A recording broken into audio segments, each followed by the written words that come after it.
Alhamdulillahi Rabbil Alamin. Wassalatu wassalamu ala asyrafil anbiya'i wal mursalin wa ala alihi wa ashabihi ajma'in. Raditu billahi rabba wa bil islami dina wa bi Muhammadin nabiyya wa rasula. Bishrah li sadri wa yassir li amri wahlul 'uqdatam min lisani yafqahu qawli. Allahumma ja'al jam'ana hadha jam'an marhuma wa tafarruqana min ba'dihi tafarruqan ma'suma. Kaum muslimin sidang jamaah subuh yang dirahmati Allah. Ada kalanya Allah Subhanahu wa taala memperkenalkan hal-hal gaib itu bisa dengan pengakuan iblis sendiri atau syaitan, atau yang kedua diperkenalkan langsung oleh Allah sendiri. Jadi salah satu yang memperkenalkan hal gaib itu melalui iblis dan syaitan. Iblis dan syaitan itu pernah dua kali di dunia dan di akhirat. Itu mereka itu ngomongnya begini, inni akhafullah innallaha syadidul iqab. Saya takut sekali kepada Allah. Ini kata iblis, saya takut sekali kepada Allah. Inni ara ma la tarawun. Ini kejadian ini ketika kejadian perang Badar. Orang-orang musyrik tidak tahu kenapa syaitan dan iblis yang berubah wujud menjadi manusia, dia semuanya lari. Rupanya iblis dan syaitan itu ingin memperkenalkan kepada orang-orang kafir Quraisy itu, kalau seandainya mereka melihat hal gaib, inni ara ma la tarawun, saya melihat hal gaib, ya, saya melihat apa yang tidak kamu lihat. Inni akhafullah, saya takut sekali kepada Allah. Kenapa iblis dan syaitan takut kepada Allah? Karena dalam pengakuannya mereka mengatakan innallaha syadidul iqab. Pembalasan Allah itu sangat dahsyat sekali. Ketika kita berbuat dosa, itu akan dibalas dengan sangat dahsyat sekali. Itu melalui iblis. Tapi ada kalanya hal-hal gaib itu diperkenalkan oleh Allah sendiri. Jadi cara memperkenalkannya bagaimana? Wa ma adraka, ya. Itu kalau ada lafaz di dalam Al-Qur'an itu wa ma adraka, itu Allah akan memperkenalkan hal-hal gaib kepada manusia. Tetapi nanti ada juga di dalam Al-Qur'an itu wa ma yudrika. Bedanya apa? Kalau wa ma adraka itu sebuah gaya bahasa past tense. Tetapi makna gaya bahasa past tense itu hal gaib yang belum terjadi. Tetapi ketika Allah mengatakan di dalam Al-Quran wa ma yudrika, itu artinya apa? Itu bukan hal gaib. Itu hal yang sudah diketahui, tetapi karena seseorang itu lengah, maka diberitahukan lagi oleh Allah Subhanahu wa ta'ala. Ini seperti dalam surah Abasa wa tawalla an ja'ahul a'ma wa ma yudrika, itu bukan hal gaib. Artinya Allah ingin memperingatkan Nabi Muhammad SAW kalau yang dia lakukan itu tidak benar, memalingkan mukanya dari orang buta.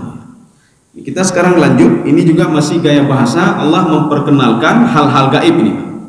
Salah satunya yang diperkenalkan adalah illiyun. A'udzu billahi minasyaitonir rajim.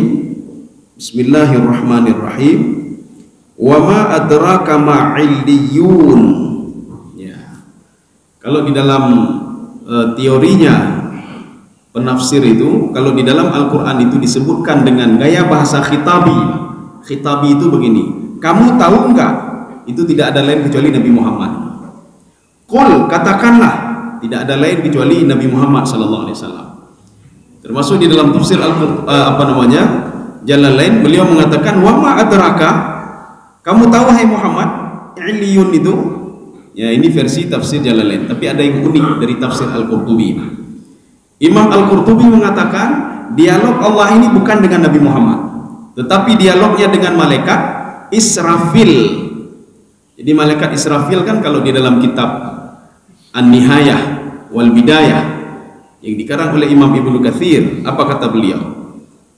Termasuk satu-satunya malaikat yang masih tetap pada tempatnya, tidak bergerak-gerak kecuali disuruh oleh Allah Subhanahu wa taala, itulah malaikat Israfil. Yang belum melakukan apapun. Kalau lain mereka sudah bertasbih, Mereka ada yang menurunkan rezeki, ada yang menurunkan bala, macam-macam, kecuali Israfil.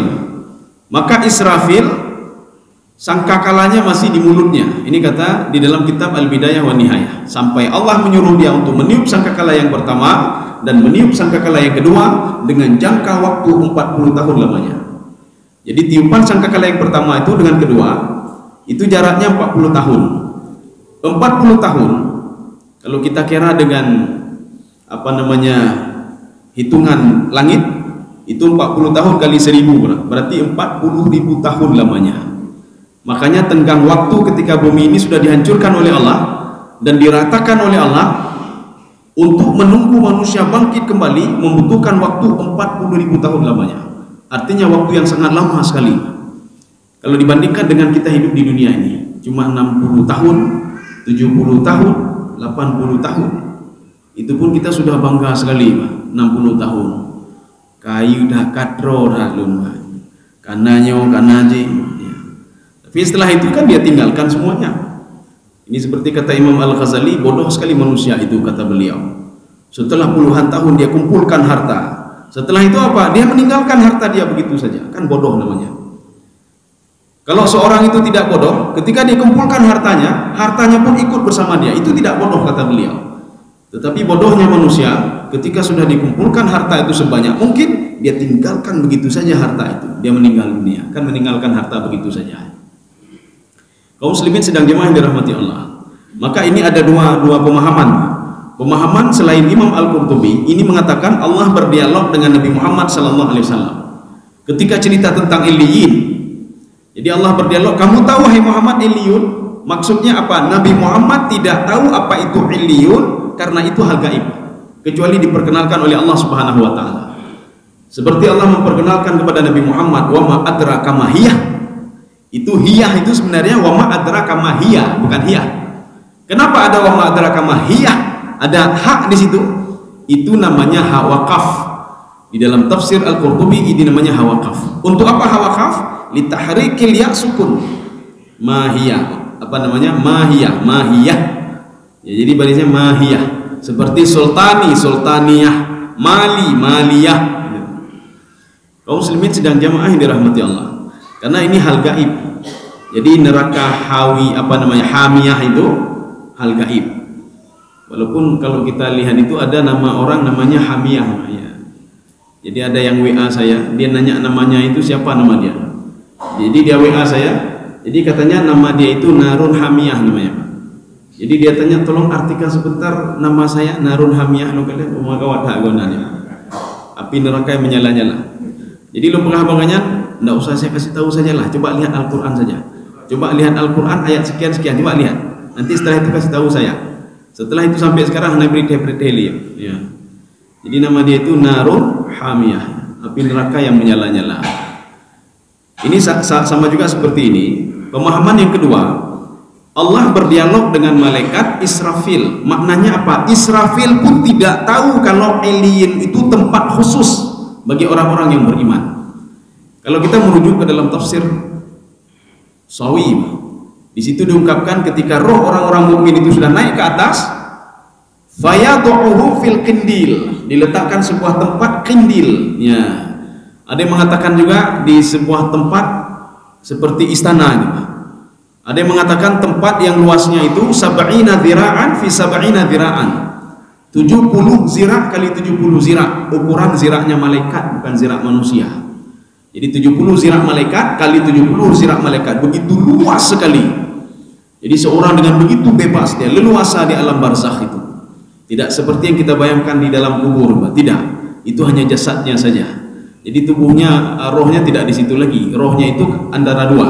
Kalau tidak di Illiyin, dia itu di Sijjin. Kaum muslimin sedang jemaah yang dirahmati Allah. Wa ma adraka ma Illiyun. Kamu tahu apa itu Illiyun? Wahai Israfil. Ini pemahaman yang kedua. Artinya malaikat Israfil, walaupun malaikat Israfil itu tinggalnya juga di langit, malaikat Israfil tidak tahu juga apa itu Illiyun. Ini versi tafsir Al-Qurtubi. Sehingga beliau dipertegas oleh Allah Subhanahu wa taala, kamu juga Israfil, kamu tidak tahu apa itu Illiyun karena kamu terus berada di situ. Sedangkan malaikat lain itu, kalau menurut tafsir Al-Qurtubi, mereka tahu. Kenapa? Karena Allah berdialog cuma dengan Israfil saja, yang tidak pergi kemana-mana. Di situ saja. Sedangkan malaikat lain kan bertasbih, subhanallah wa bihamdihi, subhanallah wa bihamdihi, terus bertasbih. Jadi artinya apa? Walaupun mereka terus bertasbih itu, Allah tidak berdialog dengan mereka. Allah cuma berdialog dengan Israfil yang tidak pergi kemana-mana dan tidak melakukan apapun sebelum disuruh oleh Allah Subhanahu wa Ta'ala. Tiupan sangkakala yang pertama dan tiupan sangkakala yang kedua. Kaum muslimin sidang jamaah dirahmati Allah, langsung dijawab oleh Allah. Wa ma adraka ma illiyun. Ini sama seperti yang pertama. Wa ma adraka ma sijjin, kitabun marqum. Wa ma adraka ma illiyun. Kamu tahu apa itu illiyun, hai Muhammad? Wahai Israfil, kamu tahu nggak apa itu illiyun? Kitabun marqum. Marqum kita sudah ini. Marqum itu digital, jadi kitab digital. Yang kedua, kitab yang tidak pernah berubah-ubah.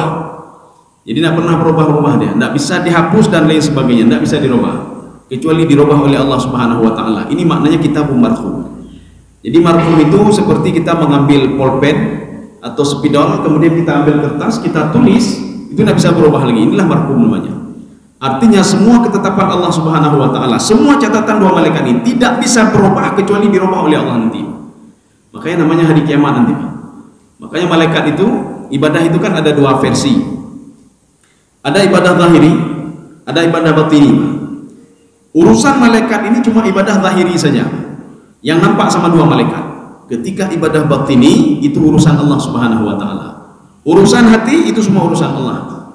Makanya pada pertemuan yang lalu kita sudah membahas, ketika amal ibadah kita dinaikkan oleh malaikat-malaikat ini, Allah berdialog dengan malaikat. Wahai malaikatku, kamu itu hafazah ala abdanihim, kamu menjaga cuma tubuh mereka saja, amal mereka saja, itu yang kamu jaga. Sedangkan saja anar raqibu ala qalbihim, saya menjaga hati mereka, saya jaga. Kalau kamu tubuh mereka yang kamu jaga. Setiap gerak-gerik kita selalu dicatat, tercatat dan terekam sama dua malaikat ini. Tetapi hati kita tidak pernah terekam oleh dua malaikat ini, karena malaikat memang tidak tahu hal-hal yang gaib seperti ini, tidak tahu. Tetapi Allah Subhanahu wa Ta'ala itu mengatakan wa anar raqibu ala qalbihim, saya menjaga hati mereka. Kalau tidak ikhlas maka tidak akan ada catatan itu. Kalau ikhlas maka catatan itu akan saya perhitungkan, kata Allah. Tetapi kalau kamu tidak tahu ikhlas atau tidak ikhlas seseorang itu dalam beribadah kepadaku, kata Allah. Makanya indikasinya begini, kalau tidak ikhlas berarti tidak diterima amal ibadah. Kalau ikhlas berarti diterima amal ibadah, itu saja. Kaum muslimin sedang jemaah dirahmati Allah. Kita lanjut. Yashhaduhul muqarrabun. Ya, ini yang membuat seorang itu bangga. Kenapa bangga? Amal ibadah kita disaksikan oleh seluruh malaikat. Ya, yashhaduhul muqarrabun. Kalau kita merujuk ke dalam tafsir Al-Baghawi, malaikat itu dibagi dua. Ada malaikat muqarrabun atau malaikat al-muqarrabin. Jadi nanti muqarrabun atau muqarrabin. Itu siapa itu? Malaikat muqarrabin adalah malaikat yang tidak pernah turun ke bumi. Ya, itu malaikat muqarrabin. Jadi artinya mereka ini ya seperti Israfil. Jadi mereka ini tidak pernah turun ke bumi, tidak pernah tahu urusan bumi, yang mereka itu cuma bertasbih saja kepada Allah Subhanahu wa Ta'ala. Makanya ketika amal ibadah kita dinaikkan oleh dua malaikat ini, semua malaikat di langit menjadi saksi. Kalau kita berbuat dosa, kita patuh dan taat kepada Allah Subhanahu wa Ta'ala, yashhaduhul muqarrabun, mereka menjadi saksi. Jadi artinya kenapa yang kejahatan tidak dikatakan menjadi saksi? Yang menjadi saksi itu cuma kebaikan saja. Kejahatan hanya boleh saksi yang kejahatan. Jadi artinya kebaikan yang kita lakukan itu disaksikan oleh malaikat-malaikat di muqarrabun. Ini malaikat yang pertama, jenisnya namanya malaikat muqarrabin. Yang kedua, ini kata Imam Al-Baghawi, al-malaikah alladzina mashghuluna bitadbiri umuri dunia. Malaikat yang sibuk dengan urusan dunia. Jadi jangan kita pikir sibuk dengan urusan dunia, lalai dengan dunia kan. Jadi maksud sibuk dengan urusan dunia, dia turun dari langit ke bumi, naik lagi ke atas, turun lagi ke bumi. Salah satunya apa? Dua malaikat Raqib dan Atid. Sudah. Kemudian ada malaikat pagi, nanti sebentar lagi pagi itu selalu turun dua malaikat yang berdoa orang-orang yang bersedekah di pagi hari. Ya.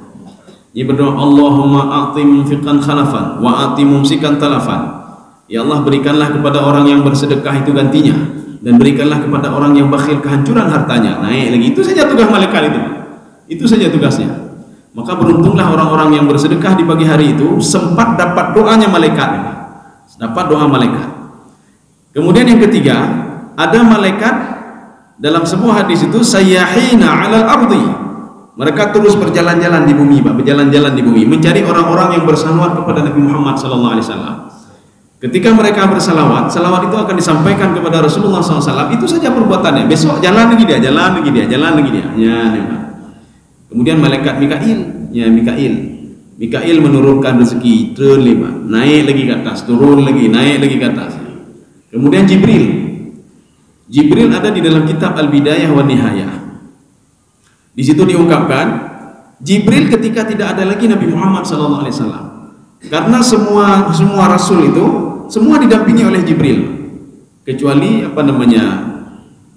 para nabi ya, kadang-kadang iya, kadang-kadang tidak. Ini semua didampingi oleh Jibril alaihissalam. Setelah tidak ada lagi Nabi Muhammad SAW, apa tugas Jibril sebenarnya? Wahyu tidak ada lagi, Rasul tidak ada lagi. Apa tugas Jibril? Jibril menunggu perintah Allah. Apakah perintah itu menurunkan azab pada satu kaum atau menurunkan keberkahan pada satu kaum? Berarti kalau ada satu kelompok yang sedang dihancurkan oleh Allah, berarti Allah sedang menyuruh Jibril di situ. Ada andil Jibril di situ atas perintah Allah Subhanahu wa taala. Kalau satu kampung atau satu negeri diberikan rezeki dan nikmat oleh Allah Subhanahu wa taala, di situ ada Jibril berarti. Ya. Jadi itu tugas Jibril, Pak. Jibril, Mikail.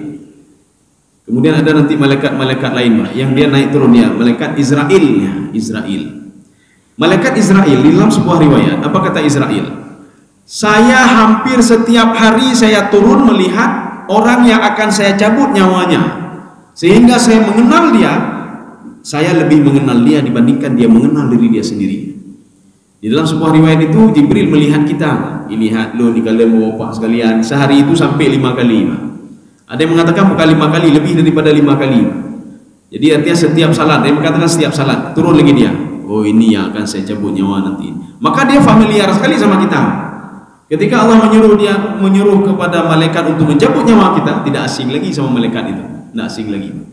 Kemanapun kita lari. Karena pada masa Nabi Sulaiman alaihissalam, ada seorang pemuda berdialog dengan Nabi Sulaiman. Ketika berdialog, tiba-tiba Nabi Sulaiman melihat ada seorang pemuda yang lain, aneh.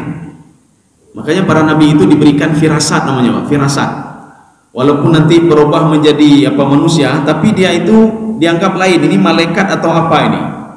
Ketika dilihat oleh Nabi Sulaiman, ini kok ada yang lain ini. Jadi ditanya oleh pemuda ini, siapa itu wahai Sulaiman? Kita tidak pernah melihat pemuda itu. Apa kata Sulaiman? Dia pencabut nyawa itu. Saya lihat dari gerak-geriknya lain, tidak seperti manusia biasa. Pemuda yang di samping Nabi Sulaiman takutnya luar biasa. Ini antara dua kita ini. Kalau bukan kau yang dicabut nyawa, saya dicabut nyawa. Tapi berikan saya wahai Nabi Sulaiman, tolong berikan angin kepada saya sebentar, angin kamu. Terbangkan saya ke tempat yang paling jauh sekali. Ya, terbangkan saya tempat paling jauh sekali. Paling enggak dia itu kewalahan kalau mencari saya. Ya. Kalau seandainya nyawa saya akan dicabut, dia akan kewalahan mencari saya. Kalau kamu bahina wadang ya, menyelung gadah gede. Akhirnya Nabi Sulaiman memberikan angin kepada dia dan pemuda itu pergi dengan sangat jauh sekali, entah kemana dia pergi. Di situ disebutkan haitsu yasha, kemana saya diinginkan oleh angin itu. Ketika itu malaikat pencabut nyawa tadi yang berubah menjadi manusia ketemu dengan Nabi Sulaiman. Nabi Sulaiman, malaikat tadi bertanya kepada Nabi Sulaiman, wahai Sulaiman, kenapa pemuda di samping kamu itu ada di situ? Padahal dia itu akan saya cabut nyawa, bukan di sini saya cabut nyawa, akan saya cabut nyawa di tempat yang sangat jauh sekali. Ya, kata malaikat itu. Saya sekarang akan pergi ke tempat yang paling jauh itu untuk mencabut nyawa dia. Sekarang mana dia? Mana dia? Nabi Sulaiman mengatakan dia sudah pergi ke tempat yang paling jauh. Nah, jadi artinya apa? Kematian itu tidak bisa kita Pak. Jadi kemanapun kita pergi, malaikat itu sudah mengenal kita sedemikian rupa, Pak. Dia kenal sekali dengan kita, Pak. Dibandingkan kita mengenal diri kita sendiri. Kita paling enggak dalam satu hari itu mungkin sekali 2 kali lihat kaca, Mungkin sebulan sekali kita lihat kaca. Kalau sehari sekali kita lihat kaca, ada kali lihat kaca, maka putih lago nama, maka putih lago, hanaligo lago. Ya, kita mengenal diri kita sehari cuma sekali. Tapi kalau malaikat itu mengenal kita pencabut nyawa sehari sampai 5 kali. Maka tidak asing lagi kita. Ketika disebutkan sipulan tidak asing lagi. Ini sama ketika seseorang dibangkitkan di padang mahsyar, adbara wa tawalla, ya, ada kelompok-kelompok yang mereka itu berpaling dan lari. Tad'u man adbara wa tawalla. Neraka itu terus mengincar dia, Pak. Mengincar orang-orang yang akan masuk ke dalamnya. Maka neraka tidak asing lagi. Nama-nama mereka tidak asing lagi sama neraka, Pak. Sehingga neraka memanggil nama-namanya. Ini di dalam tafsir Ibnu Abbas. Neraka itu akan memanggil orang yang akan masuk ke dalam neraka itu bikalamin fasihin, dengan kalimat yang fasih dan lengkap dipanggilnya, Pak. Muhammad bin nyo latih maka kenang lunya namanya. Tidak bisa lari lagi, Pak. Kalau dipanggil cuma Ibrahim, Ibrahim sama Ibrahim. Cuma dipanggil lengkap semua. Ibrahim bin ini umat sanglun sangnya hanalainnya. Inilah yang dikatakan dalam Al-Qur'an, tad'u man atbara wa tawalla. Neraka akan memanggil orang-orang yang lari dari neraka dan berpaling dari neraka. Tidak bisa lari, tidak bisa berpaling. Karena neraka sudah mengenal betul kita. Ya. Kaum muslimin sedang jemaah yang dirahmati Allah. Yashhaduhul muqarrabun. Jadi amal ibadah yang kita lakukan itu ketika dinaikkan itu disaksikan oleh malaikat-malaikat di langit. Bahkan di dalam masih dalam tafsir Sawi, ketika roh itu diangkat oleh malaikat ke atas, diangkat oleh malaikat ke atas dan disambut oleh malaikat yang lain, tidak ada langit yang tidak terbuka pintunya dan tidak ada malaikat, ini dalam riwayat itu, dan tidak ada malaikat yang tidak mengucapkan selamat kepada roh itu. Ya. Maka langit 1 terbuka sampai langit ke-7. Maka semua malaikat yang ada di langit pertama mengucapkan salamun alaika, salamun alaika, salamun alaika sampai langit ke-7. Ketika sampai di langit ke-7, fatasjudur roh itu sujud di depan Allah Subhanahu wa taala. Ketika itu Allah memerintahkan kepada malaikat, wahai malaikatku, ij'alhu, ambil dia itu, letakkan bersama orang-orang yang saleh, ya, kumpulkan bersama orang-orang yang saleh. Tapi beda dengan orang-orang yang berbuat dosa, orang berbuat maksiat. Ketika meninggal dunia itu tidak ada satu malaikat pun, kecuali malaikat pencabut nyawa. Tidak ada satu malaikat pun yang mengiringi dia. Tidak ada satu malaikat pun yang melihat dia, kecuali malaikat pencabut nyawa saja. Dan ketika itu rohnya dicampak begitu saja fi sijin. Sijin kita sudah cerita masalah sijin. Kaum muslimin sedang jemaah dirahmati Allah. Ya, kita lanjutkan. Ini cerita tentang Iliyin, ya, cerita tentang Iliyin.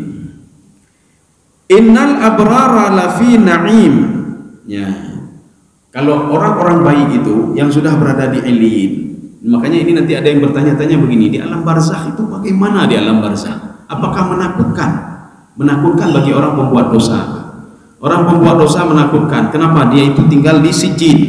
Sijin itu ada juga di bawah batu besar, kemudian kehidupan mereka di bawah itu, di bawah bumi ke-7. Ada yang mengatakan lagi sijin itu apa? Sijin itu neraka. Ada yang mengatakan lagi sijin itu apa? Sijin itu adalah penjaranya iblis. Jadi ketika iblis dipenjara di situ, hidup bersama roh-roh iblis itu, disitulah mereka tinggal. Tapi kalau seandainya mereka orang beriman, ya ini maka digambarkan tentang Iliyin itu bagaimana, tentang roh orang-orang yang sudah dicabut nyawanya oleh Allah di alam barzakh itu bagaimana. Yang pertama kata Allah, innal abrara lafi na'im.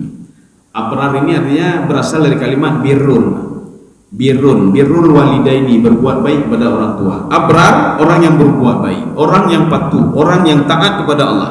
Orang yang patuh, yang taat kepada Allah Subhanahu wa taala, mereka berada dalam kenikmatan. Walaupun nanti ada satu tafsir termasuk Imam Jalalain, beliau mengatakan na'im itu yang dimaksudkan na'im adalah sorga. Sorga, ya. Makanya sorga itu tidak identik dengan sorga yang digambarkan dalam Al-Quran saja, tidak. Kenikmatan itu dikatakan sorga. Walaupun belum masuk ke dalam sorga, masih di alam barzakh, itu sudah dikatakan sorga. Mana buktinya lagi? Ketika kita berdoa kepada Allah, Allahumma ja'al qabrahu raudatan min riyadil jinan. Ya Allah, jadikanlah kuburnya itu taman-taman sorga. Ya, belum masuk sorga lagi, Pak, tapi sudah ada taman-taman sorga. Makanya yang di dunia itu ketika disebutkan kaum Sabah itu saya berikan dua surga, saya berikan. Ada surga sebelah kanan, surga sebelah kiri.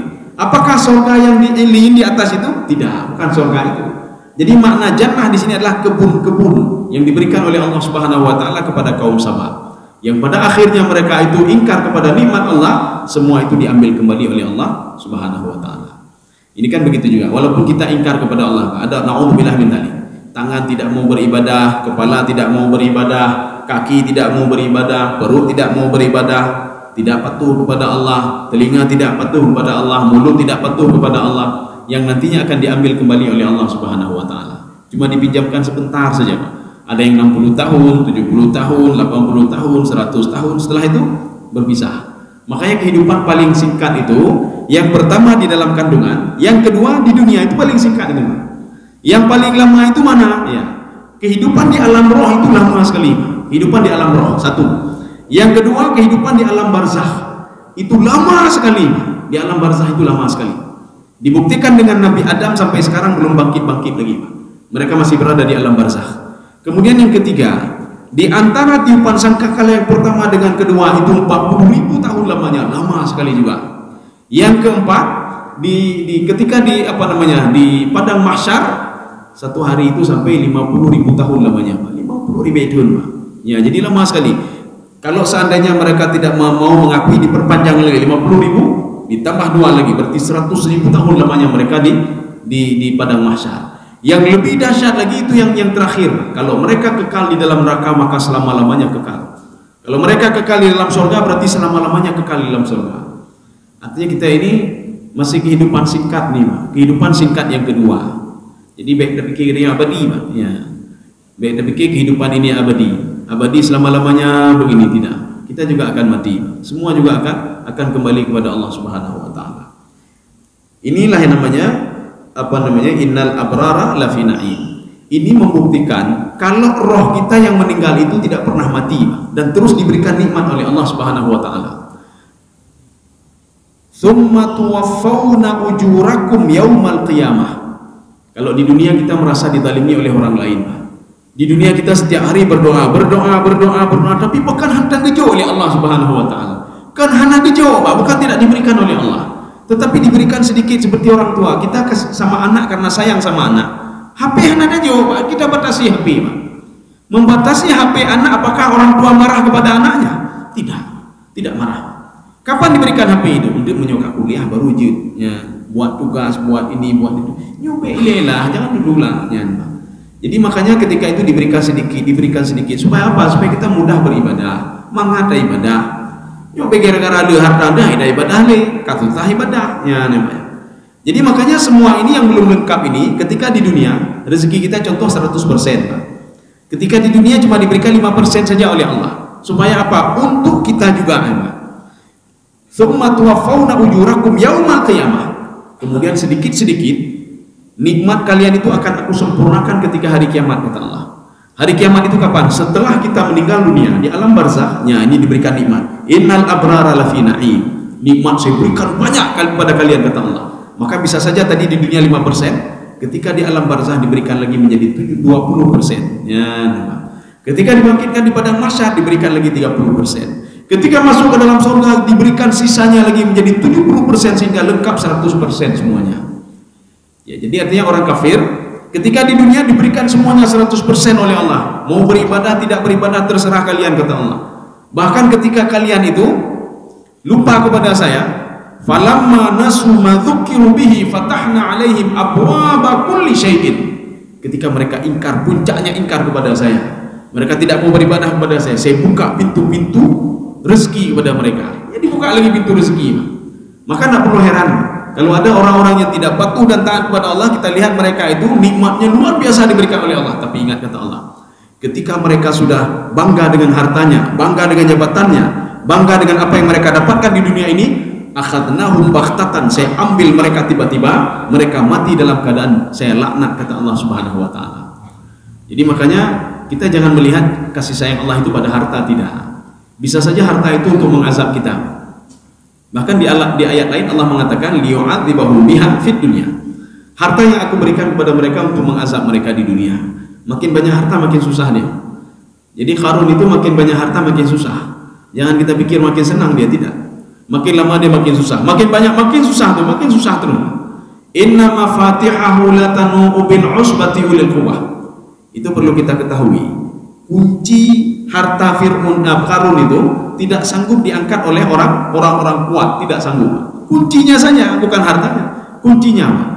Inna mafatihahu artinya kuncinya lebih daripada dua, banyak sekali kuncinya.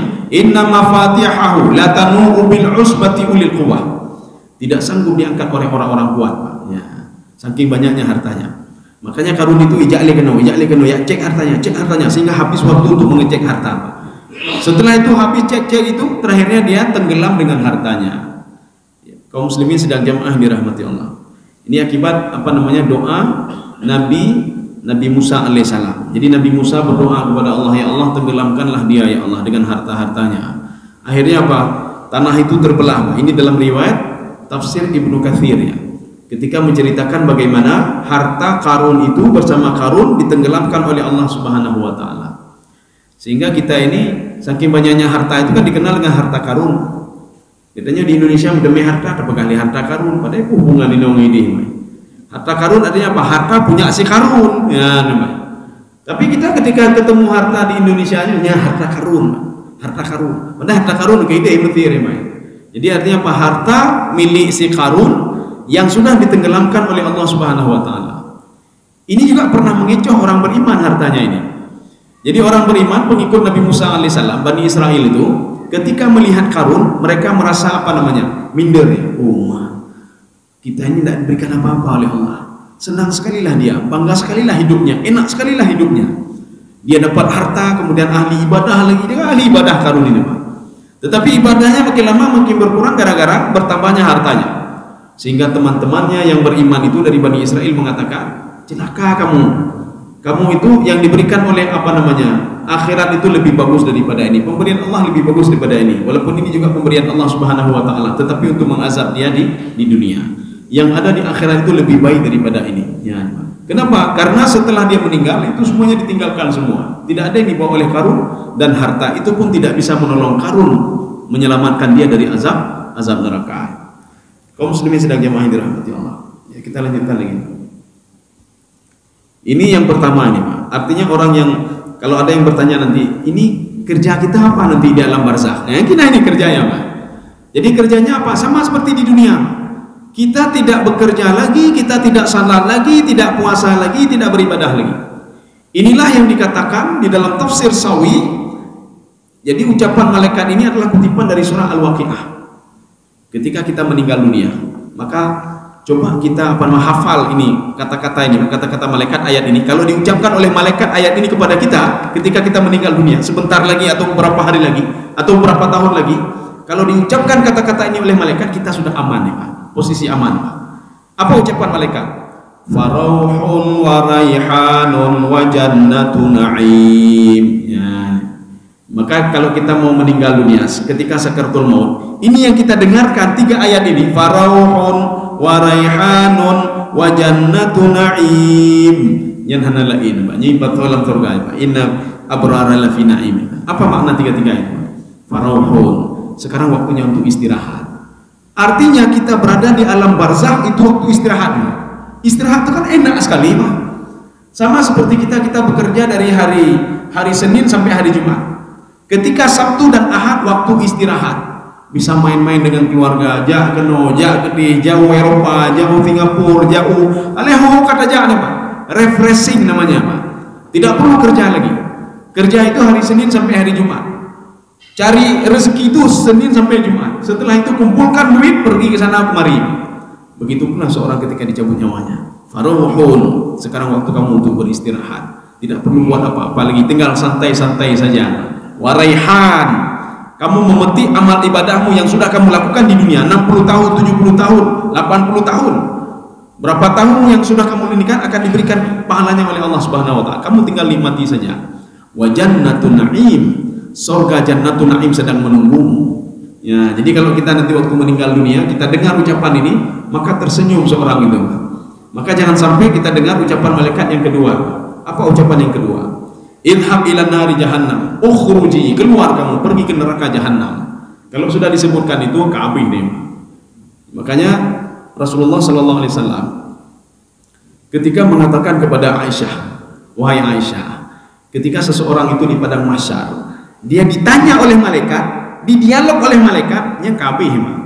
Sempat malaikat bertanya saja, kenapa kamu begini? Kenapa dengan ibadahmu? Falamma nuqisha halaka. Kalau seandainya seseorang itu di dialog dengan malaikat, malaikat bertanyanya kabeh, tidak selamat lagi, pasti akan dimasukkan ke dalam neraka dulu sebelum masuk ke dalam surga. Ini seperti kita diperiksa keuangan kita oleh inspektorat atau siapa saja lah yang periksa. Ketika ditanya, ini kenapa begini? Kalau sudah ditanya kenapa begini, mengkemak-kemak juga. Kenapa ya? Oh, Pak, du inale. Tapi kalau setelah diperiksa, Bapak beres, keluar saja. Berarti inilah namanya yasira. Yasira itu dipermudah. Jadi hisabnya itu hisabah yasira, permudah dia, tidak ditanya apa-apa. Tapi kalau sempat ditanya oleh malaikat, ini bermasalah, kata Rasulullah Sallallahu Alaihi Wasallam. Ini yang dialami oleh seseorang setelah dia meninggal dunia. Di alam barzah ini yang dia nikmati, nikmat, penuh nikmat, semuanya nikmat. Nikmat itu melebihi nikmatnya dunia. Maka kalau ingin tahu alam barzakh, bercita-citalah untuk mati. Maka Allah katakan, kalau kamu beriman kepadaku, fatamannawul mauta in kuntum shadiqin. Bercita-cita untuk mati. Karena kematian itu adalah jalan kunci untuk ketemu dengan kata Allah. Nyu mati aja, mati be. Ini sama seperti begini ya, Pak. Kebiasaannya ya, bukan orang Aceh saja, tidak, semuanya begitu, termasuk orang Arab juga. Ketika anaknya masih kecil meninggal dunia, yang kagak momo ya Allah, kenapa cepat sekali engkau panggil anak saya ya Allah? Masih sekian tahun umurnya ya Allah. Bukan anaknya cok lomendang cok gede. Ya gitu. Orang kita kan biasa begitu. Yang menyobibi drone le malaikat. Oh cincin drone cok aja. Oh lombe sih. Dia enggak juga. Kenapa dia takut mati dia? Takut mati dia. Makanya dijelaskan di dalam kitab sufi itu, termasuk yang dikarang oleh Imam Al-Ghazali. Kenapa seorang itu takut mati? Kenapa seorang tidak mau mati? Ada hal-hal urusan dunia yang kalau dia mati bisa rugi dia, perusahaannya, jabatannya, hartanya, dan lain sebagainya. Kalau dia mati, dia tidak dapat apa-apa lagi, maka dia takut sekali kepada mati. Satu. Yang kedua, kenapa dia takut mati? Karena malaikat ketika akan mencabut nyawa dia, malaikat sudah duluan memberitahukan kepada dia kalau dia akan masuk ke dalam neraka. Kenapa? Malaikat berpatokan kepada amal yang dia lakukan, catatan-catatan malaikat rakib dan atid. Maka malaikat ini mengatakan, irji'i ila jahannam, irji'i ila azabin alim, kembali kamu kepada azab yang pedih, kembali ke neraka kamu, pergi ke neraka kamu. Ya, ini kalau sudah ngomong seperti itu tidak ada lain, Pak. Tetapi ketika diucapkan oleh malaikat farahun wa raihanun wa jannatu na'im, itu tinggal dalam kenikmatan kita, tidak perlu susah lagi, Pak. Hanya perlejakan tuli ya. Kalau sekarang kan mau pinjam jakkan tu antat anu jak keno jak gede ya, belanja aja bawa ini bayar SPP anak jak keno nyawa apa ya lima ketika di alam barzah. Makanya orang Arab, tapi tidak semuanya ya Pak, sebagian orang Arab itu kalau ada orang meninggal itu bukan innalillahi mereka ucapkan, tetapi apa? Alhamdulillah ya, namanya kekalahin Pak. Mereka ketika ada orang meninggal, mereka mengucapkan alhamdulillah. Ya, karena waktu apa orang tua saya meninggal dulu 2009 ya, Pak. 2011 ya. Ketika itu saya ceritakan sama tetangga saya di Sudan sana. Orang tua saya sudah meninggal, bawa orang Arab. Wih jawab alhamdulillah. Umah terkejut dong. Umah kayak alhamdulillah. Lu kalau orang perle pedepatnya kan, perle pedepatnya. Kok alhamdulillah? Oh duduk. Saya terangkan kata dia, Pak. Jadi orang Arab, orang Sudan asli, Pak. Jadi kata dia, kami di sini kalau ada orang meninggal itu ucapkan alhamdulillah. Lumpengah, kenapa alhamdulillah? Karena dia sudah diberikan nikmat, disempurnakan nikmat oleh Allah. Ketika di dunia dia susah ini, susah itu, ketika nanti di alam barzah tidak susah lagi. Kan alhamdulillah namanya. Oh ya juga ya, lumayan. Tetapi menjadi Aceh ada pengagihan, kemana ya, Pak? Jadi kita omongkan bakmi kan. Alhamdulillah sudah meninggal saudara kita. Yang pre-pre yang barang di kampung memang. Tidak ada guna, Pak. Ya, alhamdulillah saudara kita sudah meninggal dunia, sebentar lagi akan dikuburkan. Yang keluarga kuburnya memang. Ya, apakah alhamdulillah. Jadi kalau kita kan semua inna lillahi wa inna ilaihi raji'un. Jadi artinya apa? Sebagian kelompok di sana, ada suku-suku di sana, mereka yakin betul, mereka yakin betul, dan mereka juga artinya apa? Ibadah itu sangat lekat pada diri mereka. Ketika ada orang meninggal, alhamdulillah.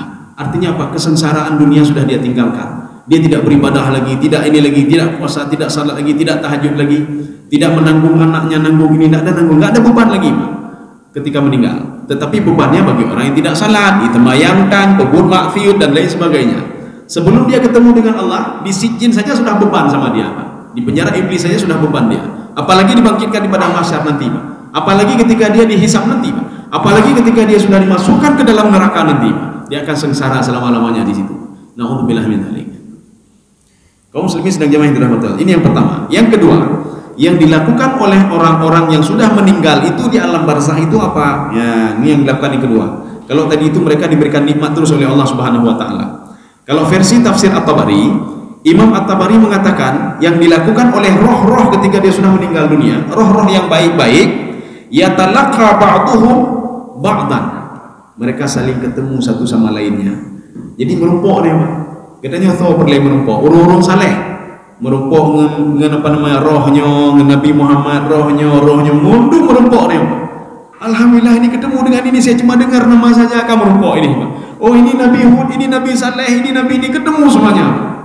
Kalau ada orang tua saleh ketemu sama anaknya yang saleh juga ketemu nanti di alam barzakh. Beda pikir nama merumpok. Kita jangan terbayang alam barzakh itu kita sendiri di dalam kubur. Tidak, itu fisiknya, Pak. Itu fisiknya saja. Kuburan itu bukan alam barzakh. Alam barzakh adalah alam lain, bukan yang seperti kita lihat itu Pak, dalam kubur, tidak. Ya. Alam barzakh itu lebih luas lagi dibandingkan dengan alam dunia. Maka seseorang itu kata Imam At-Tabari, yatalaqqa ba'duhum ba'dha. Mereka ketemu satu sama lainnya. Kamu hidup bersama siapa? Saya dulu sekali sama Nabi Adam alaihissalam, sudah ketemu kita. Kalau dulu cuma kita dengar sejarahnya saja, bagaimana kaum Nabi Lut itu dihancurkan oleh Allah dan yang selama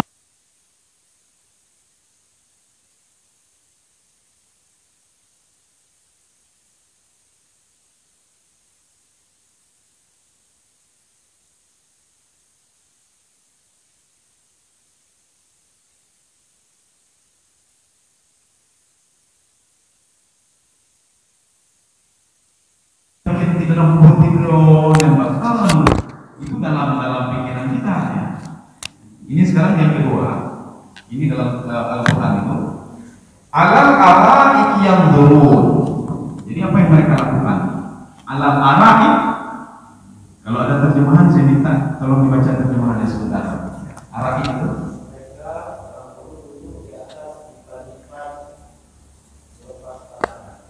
lepas pandangan, itu seperti bahasa Malaysia ya. Jadi begini, dipan itu apa? Dipan itu tidak pernah diungkapkan dipan, makna dipan apa itu dipan. Ada yang mengatakan ara'ik itu jamak bentuk banyak dari arikah. Arikah itu sofa. Tetapi orang penafsir tidak mengenal ini sofa. Bukan itu sofa arikah. Arikah itu ada kasur mewah. Di atas kasur mewah itu diletakkan seperti perhiasan-perhiasan. Ya. Jadi dia duduk di situ. Dia duduk di situ. Jadi ada seperti tempat apa? Kalau kita ini seperti kelampu di peta itu, kemudian dihiasi gitu. Itu arikah namanya. Maksudnya apa? Mereka duduk di situ diberikan penghormatan oleh Allah Subhanahu wa taala alal ara'ik yang durun. Mereka melihat amal-amal yang sudah mereka lakukan di dunia dulu. Ya. Jadi seperti kita enggak apa namanya kalau di dunia kan sudah kita kumpulkan harta semuanya, kahek kita kumpul harta, tadu binan, tadu kakalan pe kita nyoli kita manolam pe loba. Kita kira-kira duit saya dapat sekian sudah. Inilah yang dilakukan oleh orang-orang yang dipilih. Mereka duduk di atas tempat itu, mereka beristirahat, mereka melihat, waduh, amal ibadah saya, ibadah saya. Rupanya Allah Subhanahu wa taala, rupanya saya sudah sangat paham kepada Allah. Dulu saya pikir Allah tidak berikan ini, rupanya diberikan semua oleh Allah Subhanahu wa taala. Ini seperti saya ceritakan juga di sini. Ini seperti apa namanya? Seorang anak yang kemarin cerita kita ini. Seorang anak yang jajannya 2.000 setiap hari diberikan oleh ayahnya. 2.000. Anak ini mengatakan ayah zalim. Anak lain 5.000 diberikan jajan. Saya 2.000. Ayah krik, ayah bakhil. Ya, Pak. Kayah krik iman. Kayah bakhil kan. Bulan selanjutnya dia mengatakan ayah bakhil, ayah krik, ayah anak saya kepada saya. Beda dengan orang tua yang lain, saya kepada anaknya diberikan jajan 5.000. Setelah setahun kemudian, ayahnya membeli sepeda pada anak. Nah, ini ada sepeda satu. Anaknya mengatakan, wah ayah baik sekali ya. Apa kata ayahnya? Nah, perlu kamu ketahui, ini sepeda ini, ayah kumpulkan duit kamu, jajan kamu sebenarnya 5.000. Ayah berikan 2.000, sebab apa? 3.000 ayah simpan setiap hari, sehingga duit kamu itu setelah banyak ayah berikan sepeda. Anak itu langsung doma pikirannya 380 derajat. Rupanya pikiran saya selama ini salah pada ayah. Saya bilang ayah saya panggil tidak. Rupanya ayah cinta sekali kepada saya. Dari dulu, dari pertama sekali sudah sayang sekali. Jadi ini begitu juga. Ketika seorang berada di Iliyin, dia duduk di atas kasur itu, dia melihat amal ibadah dia. Banyak sekali ibadah saya, banyak sekali pahala saya. Saya buat begini dapat pahala banyak sekali. Disinilah yang Allah katakan, yauma tuwaffawna ujurakum yaumul qiyamah. Akan disempurnakan pemberian kita nanti di hari kiamat oleh Allah Subhanahu wa taala. Coba kita lihat ini apa masih kita lihat.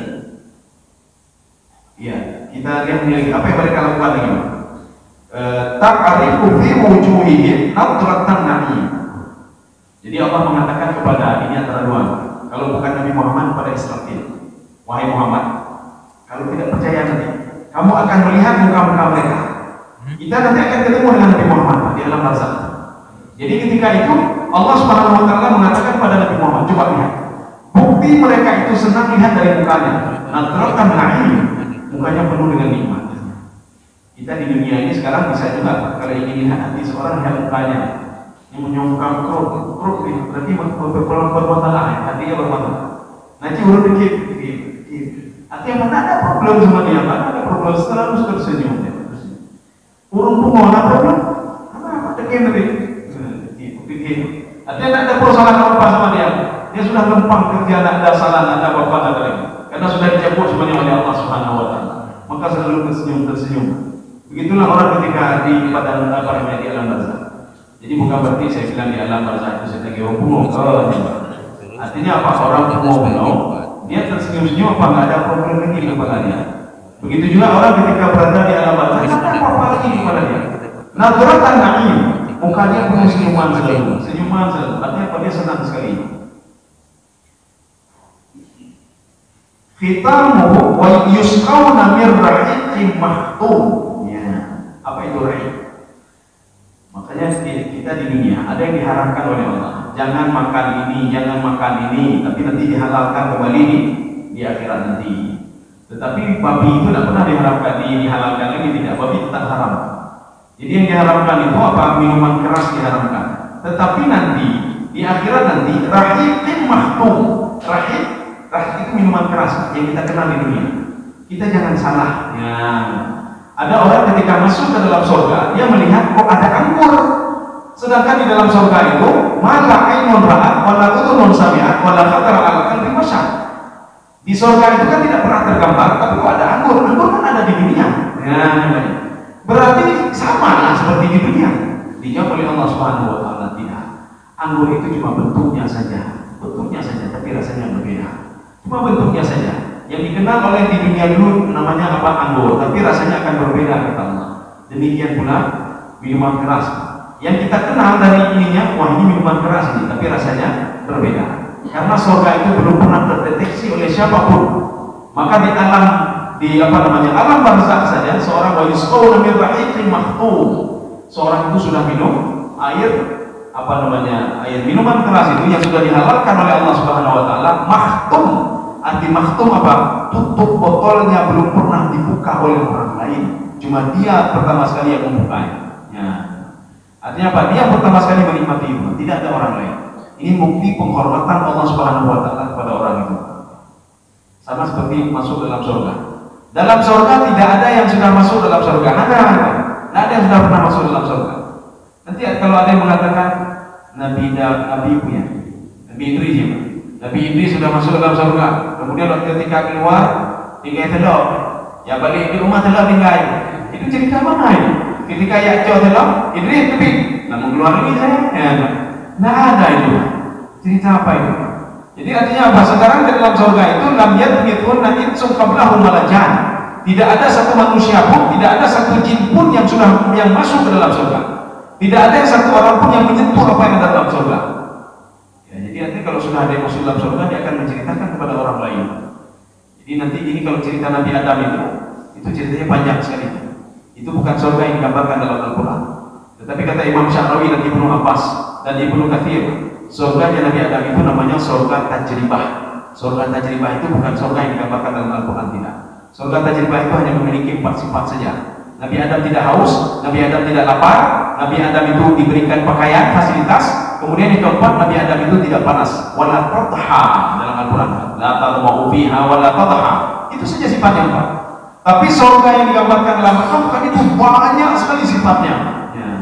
Ini membuktikan Nabi Adam tidak tinggal di dalam surga yang digambarkan di dalam Al-Quran, tetapi tinggal di dalam surga tajribah namanya. Ya, apa namanya, ini diberikan minuman delima. Ya, kita tutup satu ayat lagi. Ya, Hana mau tegaya. Khitamuhu miskun. Ya. Jadi makna khitamuhu miskun, ketika habis minuman air itu, yang terakhir apa? Dia mencium bau wangi dari buatnya. Kalau kita sekarang kalau minum air mabuk itu, yang terakhir dicium bau busuk. Ya, yang terakhir dicium bau busuk, bukan bau wangi, bau busuk. Maka itulah bedanya minuman keras di akhirat nanti dan minuman keras di dunia. Yang pertama itu diharamkan oleh Allah Subhanahu wa taala karena bisa menghilangkan akal. Dengan hilangnya akal, seorang tidak terkontrol lagi. Ibadahnya tidak terkontrol, semua tidak terkontrol, emosinya tidak terkontrol, maka diharamkan oleh Allah Subhanahu wa taala. Tetapi minuman keras yang diberikan oleh Allah di Hiliyin itu tidak sama seperti ini. Jadi ketika pertama sekali minum tidak ada pernah membuka botolnya. Yang pertama. Yang kedua, terakhir minuman itu dia akan mencium bau wangi-wangian. Ada terjadi pada masa ini sebagai penutupnya. Ada seorang ahli sufi, lupa saya namanya. Ketika dia pulang dengan murid-muridnya, dia melihat ada seorang pemuda tergeletak di samping jalan, dan di mulutnya itu keluar air apa namanya. Dia barusan minum minuman keras. Tetapi anehnya apa? Mulutnya bergerak-gerak, Jadi ya Syekh Adham Syekh Adham ini langsung mendekati pemuda tadi dan meletakkan telinganya di mulutnya. Rupanya pemuda tadi berzikir kepada Allah. Astagfirullahaladzim, astagfirullahaladzim. Pemabuk, bedanya apa pemabuk? Anak, abis mabuk, astagfirullah, astagfirullah, subhanallah. Anak, panena mabuk dia minum. Tapi pemabuk itu astagfirullah dia jawab astagfirullah, astagfirullah. Akhirnya jadi Syekh bin Adham ini, beliau mengambil air dan mencuci mulutnya. Muridnya bertanya, kenapa engkau cuci mulut dia? Saya tidak mau kalimat thayyibah itu keluar dari mulut dari najis. Minuman keras itu kan najis, makanya kalau kena pakaian kan najis, kena najis kita. Ya, jadi harus cuci dulu. Jadi makanya setelah itu dicuci mulutnya. Setelah dicuci mulutnya apa kata Malik bin Adham tadi? Saya mencuci mulut yang keluar dari hatinya kalimat thayyibah. Mudah-mudahan hatinya juga dibersihkan oleh Allah Subhanahu wa taala. Itu doanya Malik bin Adham. Kebiasaan Malik bin Adham, beliau selalu bangun tengah malam. Waktu beliau bangun tengah malam, tiba-tiba dilihat kok sudah ada yang mendahului saya. Siapa yang bangun lebih duluan daripada saya? Ketika dia masuk ke dalam masjid, dia tunggu pemuda itu salat. Habis itu dia tanya, kamu siapa? Apa dijawab oleh pemuda tadi yang mabuk tadi? Orang yang sudah kau bersihkan mulutnya, sekarang hatinya sudah dibersihkan oleh Allah Subhanahu wa taala. Rupanya tahu dia. Ketika itu dia sedang dibersihkan mulutnya oleh Malik bin Adham. Ya. Jadi makanya bisa saja hidayah itu didapatkan oleh orang-orang yang jauh dari Allah. Bisa saja hidayah itu akibat didoakan oleh orang lain dan dia itu bertobat dan minta maaf kepada Allah Subhanahu wa taala. Salah satunya pemuda.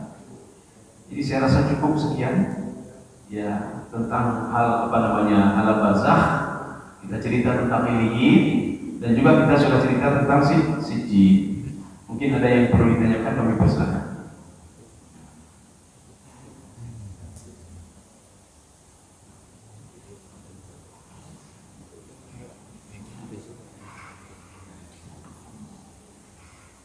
Nanti ada juga yang bertanya begini, aktivitas hari-hari di alam barzakh itu apa? Kalau kita kan aktivitas hari-hari pernah di ubi, hidup waktu jam gandu, kemudian nanti istirahat, jam 1 pinjel, tepuk pinjel dalam 3 malam istirahat dalam. Di alam barzah kegiatannya apa ya? Kegiatannya full juga, bukan tidak full. Mereka banyak kegiatan juga. Jadi kegiatan mereka, kalau kita merujuk ke dalam tafsir At-Tabari, kita merujuk ke dalam tafsir Al-Qurtubi, ketika di pagi hari itu mereka sudah keluar. Kemana mereka keluar? Ke taman-taman surga. Ya, inilah doa kita kepada orang meninggal. Ya, kalau ditanya untuk apa? Kita berdoa ini. Doanya apa? Allahumma ja'al qabrahu rawdatan min riyadil jinan wa la taj'al qabrahu hufratan min hufaril niran. Makanya orang-orang di alam barzah itu setiap pagi mereka keluar pergi ke taman-taman surga lebih daripada dunia. Maka bercita-cita alam barzah. Ya, dia menyadari mengingat haji dah meninggal ya. Tapi waktu dia meninggal setelah tahu aja ya, artinya takut mati. Tapi kalau kita tahu nikmatnya alam barzah itu, maka kita akan terus minta untuk mati. Artinya apa? Bukan minta mati konyol, tidak. Artinya kita beribadah terus, walaupun sengsara di dunia, cuma di dunia saja sengsara beberapa tahun saja. Kalau seandainya sengsara di alam barzah itu akan selama-lamanya sengsara di alam barzah. Jadi maka penentu itu di mana? Penentu itu ketika kita meninggal dunia, itulah penentunya. Jadi makanya kegiatan kita hari-hari itu pergi ke taman-taman surga, itu ketemu dengan teman-teman di situ, lebih daripada ngopi gitu, Pak. Lebih daripada ngopi. Kalau di sini ngopi cuma berapa kedai saja, Pak. Di sana itu tempatnya sangat luas sekali dibandingkan dengan alam dunia ini. Mereka ketemu satu sama lainnya. Itu orang-orang saleh semua.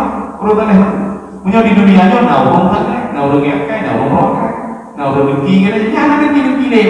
Padahal belum masuk ke dalam surga lagi. Tidak ada dengki lagi. Maka mereka hidup dengan nikmat selalu. Berbeda dengan sejid. Mereka sengsara selalu, ya sengsara. Iya, kalau tentara aja ini tentara.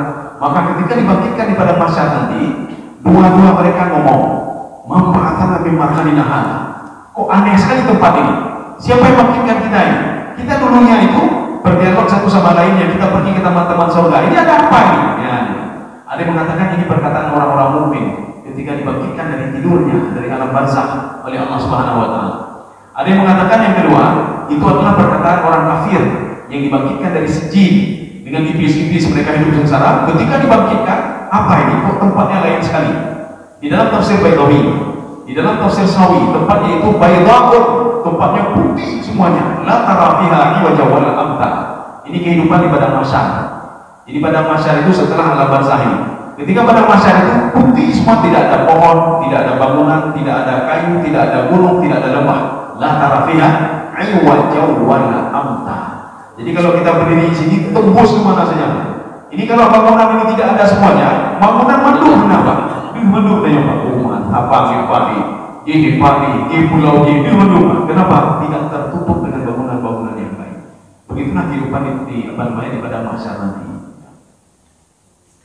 Ya, saya rasa ada pertanyaan, kalau tidak cukup. Oh ya, boleh. Dari Pak Ustaz ada menjelaskan bahwasannya surga itu tidak ada yang masuk, tidak ada yang masuk. Iya. Jadi pertanyaan saya, bagaimana waktu hijrah, waktu Isra Mi'rajnya Nabi besar Muhammad SAW itu Allah menampakkan atau Nabi Muhammad itu masuk ke surga dan neraka. Oh iya. Itu surga yang manakah? Oh iya. Iya, iya.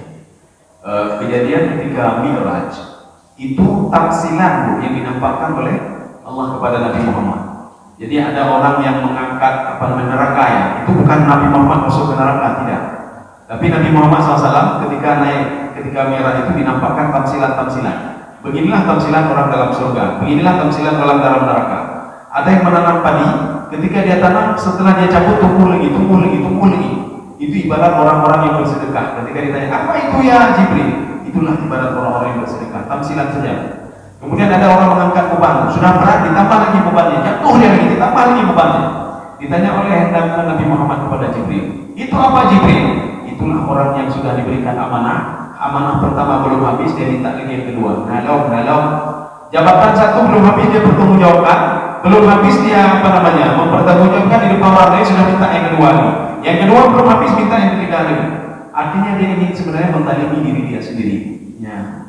Ini beginilah tamsilan, ini tamsilan saja. Bukan berarti Nabi Muhammad masuk dalam surga. Tidak ada yang pernah masuk dalam surga, termasuk malaikat Jibril sekalipun. Mana buktinya?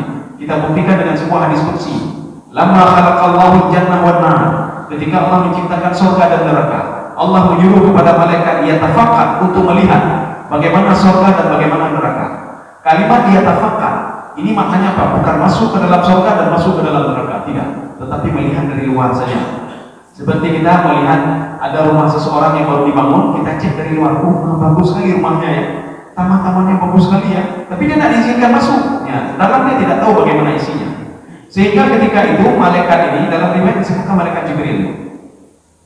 Malaikat Jibril melapor kepada Allah, saya sudah selesai melihat bagaimana surga dan neraka, lihat dari luarnya saja.